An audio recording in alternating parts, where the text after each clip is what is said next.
Selamat pagi pemirsa Hidup Sehat. Apa kabar Anda pagi hari ini? Semoga Anda sehat selalu ya. Pemirsa, seringkali kita suka merasa nyeri dan kaku pada persendian di bagian kaki dan juga tangan.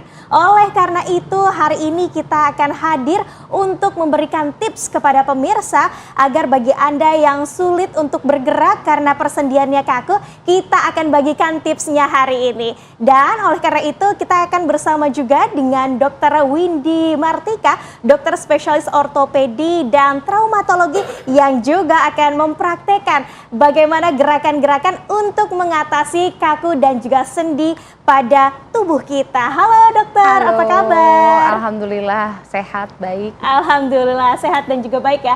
Dok, aku mau tanya nih, biasa saja penyebab orang sering mengalami persendian kaku, juga tangan dan kaki, itu tuh kenapa ya? Yang pertama ya pasti ya mager ini, kurang gerak. Nah itu salah satunya kurang gerak. Kemudian yang kedua adalah posisi yang salah ya. Jadi menyebabkan kerusakan pada sendi ataupun trauma ringan yang berulang. Dan yang paling sering adalah karena otot yang belum maksimal atau belum kuat. Nah itu menyebabkan salah satunya penyebab kaku pada sendi ya, baik pada bahu, tangan, dan kaki. Siapa saja sih golongan-golongan yang sering kali mengalami kaku pada sendi ini? Orang-orang yang sering mengalami kaku sendi adalah yang pertama ya pasti yang mager ya, yang malas exercise, malas stretching, malas olahraga. Yang pada mager. Itu. Yang kedua adalah memang kondisi fisik yang disebabkan trauma olahraga berulang. Itu. Nah, jadi menyebabkan peradangan pada bahu atau pada sendi-sendi lainnya. Yang ketiga adalah memang kondisi pengapuran. Itu dapat paling banyak menyebabkan kaku pada sendi. Nah, tapi dok, ini ada fakta atau mitos nih dok. Nyeri dan kaku sendi pada lutut disebabkan karena kurangnya melatih kekuatan pada otot di area kaki. Itu fakta atau mitos? Itu fakta. Fakta. Fakta tuh guys. Kenapa tuh dok? Jadi pada sendi itu bukan hanya sendi dan tulang komponennya ya, ada otot di situ.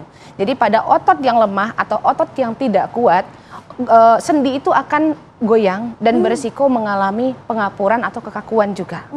Jadi memang kita perlu setiap hari melatih kekuatan otot pada kaki, pada tangan, supaya sendi-sendinya juga kuat untuk menopang badan, untuk exercise atau untuk berjalan seperti biasa. Nah itu butuh otot yang kuat. Karena sebenarnya sendi ini ditopang oleh otot itu ya dok? Benar ya.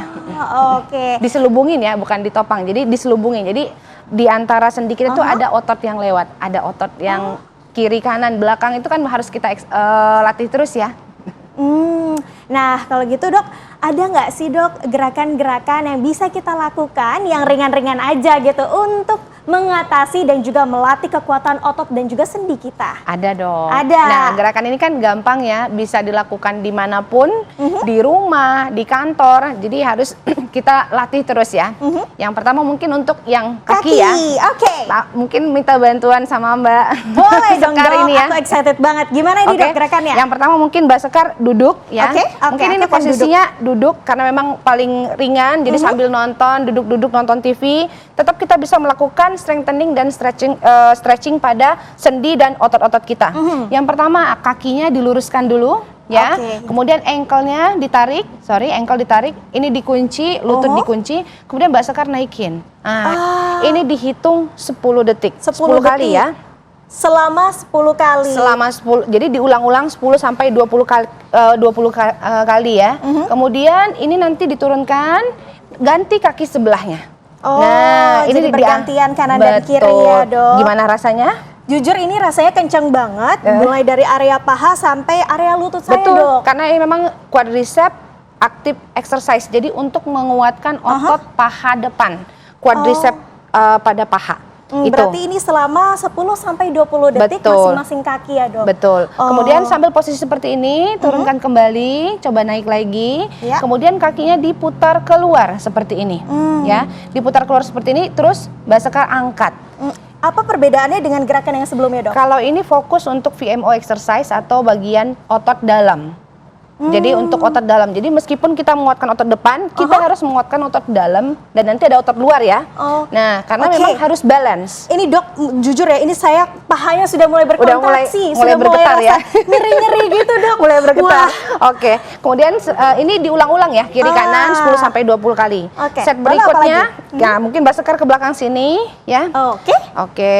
Nah, kita posisinya seperti ini, Mbak Sekar. Kakinya diangkat yang belakang, badannya lurus ya. Seperti ini? Iya, betul. Ini tahan. Nah, ini apa yang Mbak Sekar rasakan ini? Jujur ini berasa kenceng ya. Betul. Nggak cuma di area paha, tapi di juga area bokong dok. Betul. Ini untuk menguatkan hamstring dan gluteal ya, untuk menguatkan otot paha belakang dan bokong. Sebenarnya reaksi apa tuh dok yang terjadi ketika saya melakukan ini? Ini ada terjadinya kontraksi pada otot atau tonus otot kita itu kita kencengin ya untuk menguatkan otot. Jadi memang fungsinya untuk penguatan otot. Kemudian nanti diganti, diulang-ulang di sebelah kiri dan kanan ya. Selama 10 sampai 20 detik juga. Betul, 10 sampai 20 kali. Berikutnya ada heel raise. Jadi Mbak jinjit ya, sedikit jinjit. Itu sambil pegangan biar tidak jatuh. Oh iya. Nah, itu jinjit ditahan sampai 10 detik. Jinjit ini tujuannya untuk menguatkan otot pada betis. Ini berapa kali set dok? Ditahan sampai 10 kali, 10 detik jadi ya. Jangan langsung turun ya. Jangan langsung turun. Jadi 10 detik kita naik ke atas. Betul. Lalu turun lagi. Kemudian nanti naik lagi. Itu diulang-ulangi 10 sampai 20 kali dalam sekali exercise. Tapi harus diulang-ulang. Pagi, siang, malam, nah itu diulang-ulang. Diulang-ulang, oke. Oke nih dok, ada fakta atau mitos lagi nih dok. Sendi kaku hanya dialami oleh orang lanjut usia. Itu fakta atau mitos sih dok? Itu mitos ya. Tapi memang ada faktanya, tapi ada mitosnya karena semua orang bisa mengalami sendi kaku kalau mager. Nah berarti untuk bisa melakukan gerakan tadi nggak hanya bisa dilakukan oleh orang-orang lanjut usia, tapi juga orang-orang yang muda dan juga produktif juga bisa melakukan itu ya dok, untuk mengatasi kekakuan itu. Oke dok, kita harus jeda terlebih dahulu dan pemirsa jika Anda ingin mengetahui tips lebih lanjutnya, jangan kemana-mana, tetaplah di Hidup Sehat.